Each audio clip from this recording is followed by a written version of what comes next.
Sorry mummy. నా వల్ల నువ్వు, డాడీ అందరూ చాలా అవమానాలు తీసుకోవాల్సొస్తుంది. లవ్ మ్యారేజ్ చేసుకున్నాను. కానీ ఎప్పుడు హ్యాపీగా లేకుండా పోయినా. ప్రతిసారి మీరే అవమానాలు పడాల్సొస్తుంది. నా వల్ల అవ్వట్లేదు మమ్మీ. డాడీకి ఎప్పుడు చెప్పినా గానీ ఓపిక పట్టు సికిందర్ మారతాడంటుండే. కానీ ఇంక నాకు ఓపిక లేదు.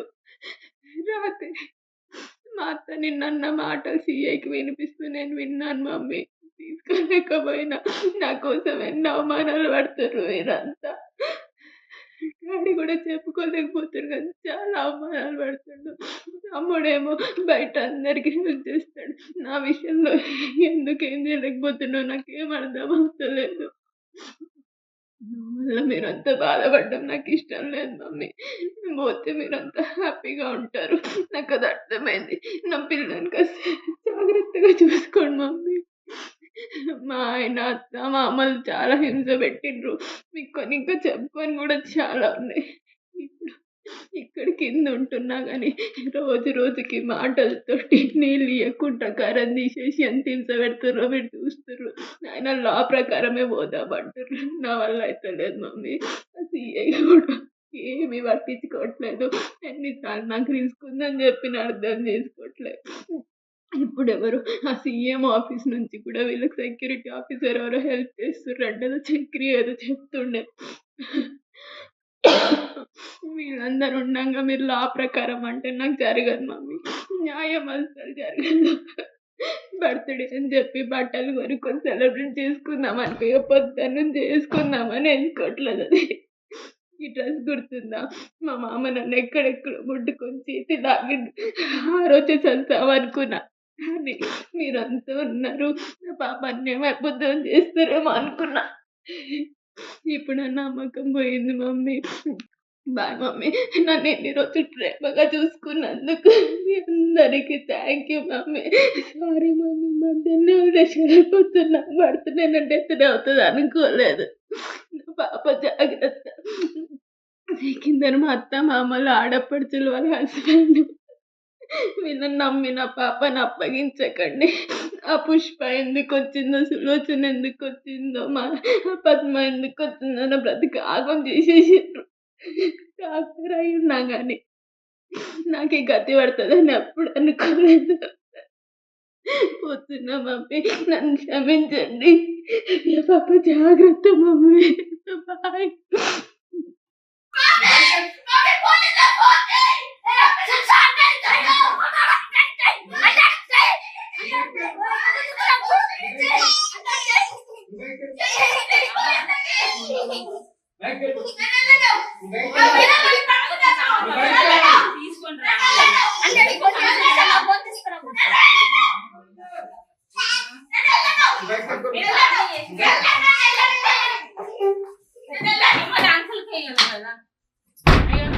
డాక్టర్ ప్రణీత హస్బెండ్ ఇప్పుడు చాలా తాజాగా ఇంటర్వ్యూస్ అయితే ఇస్తున్నాడు. అదే వన్ ధీమా ఏంటంటే జస్ట్ దొంగని దొంగని చేసిన ఒప్పుడు ఎవరు ఒప్పుకోరు. దర్జాగా ఇంటర్వ్యూలు ఇస్తారు, అన్ని చేస్తారు. ఇప్పుడు ఒక ఎఫ్ఐఆర్ అయింది, మేము అదే సిబిఐ కలిసి వచ్చినాము, రిమాండ్ చేస్తామంటారు. వాళ్ళు రిమాండ్ చేస్తామంటున్నారు. రిమాండ్ చేసినా కూడా ఎవరిని వదిలే ప్రసక్తే లేదు. కంపల్సరీ వాడు పోతాడు, జైలుకి పోతాడు. వాడు ఇదే వాడు 6 నెలలు సరే ఏ తప్పు చేయని వాడు అయితే వాడు ఎందుకు దాగుకుంటాడు? వాడు ఎందుకు ఈరోజు ఇంటికి వస్తాడు? వాడు ఇంటికి తాళేసి ఇంటికి అవుతారు. చెప్పండి మరి. వాళ్ళ అత్తమామలు కూడా చాలా వేధించారని చెప్పేసి కూడా మనం కొన్ని వీడియోస్ కూడా చూసాము. అంటే తను ఎంత నరకం అనుభవించిందని ఒక్కసారి మీ మాటల్లో చెప్పండి. నరకం బ్రదర్. గత 3 నెలల నుంచి ఆమెని తీవ్రంగా అత్త ఒక సైడు, మామ ఒక సైడు, పక్కన ఉన్న వాళ్ళ చుట్టాలంటే ఎవరో ఏది అనరాని మాటలు తీవ్రంగానే అంత.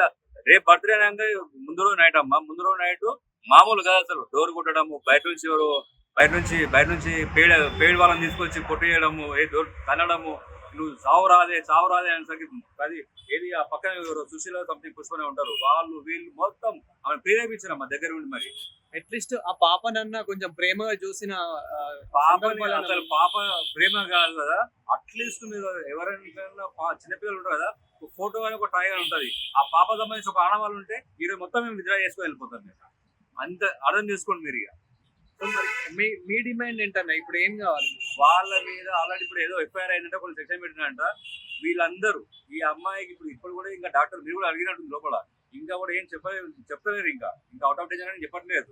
ఆమె ఆత్మహత్య ప్రేరేపిస్తే అందరి మీద చర్యలు తీసుకోవాల్సిందే, అటెంప్ట్ టు మర్డర్ పెట్టాల్సిందే వాళ్ళ మీద. మేము సెక్షన్ ఎఫ్ఐఆర్ అయిందంటే ఇప్పుడు పోతున్నాం పిఎస్ఆర్కి పోతున్నాం, మేము అటెంప్ట్ టు మర్డర్ వాళ్ళ మీద పెట్టాల్సిందే, వాళ్ళని రిమాండ్ చేయాల్సిందే. మా డిమాండ్ ఇదే. Thank you.